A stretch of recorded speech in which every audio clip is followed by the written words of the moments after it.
Alright guys, we're gonna get right into the action here.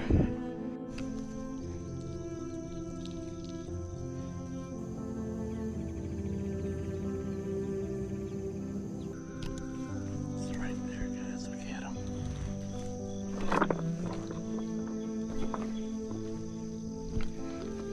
If only he would just go over there.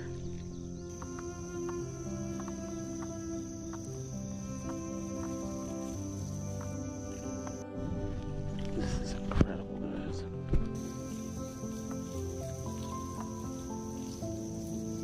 That was freaking awesome. He got a crawdad and he got it right in front of us.